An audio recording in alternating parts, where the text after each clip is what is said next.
Major misconception, and unfortunately a super common one, when we're talking about developing nations or third world countries, resource poor areas, we're talking about communities that do not have access to clean water, food, healthcare, education, housing. Look, you can't choose where you're born, but more than that, if you're in a rural community where you don't have access to these basic things, how realistic is it that you're gonna walk days, weeks, sometimes months to a major city where you can't even afford it?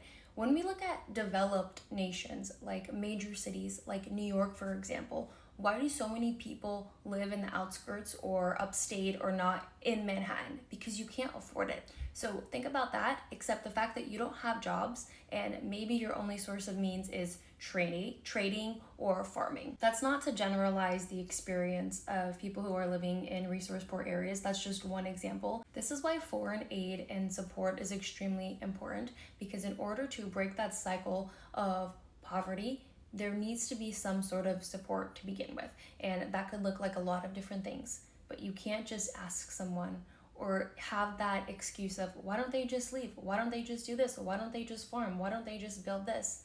That is a pretty ignorant way to look at a problem that billions of people are facing.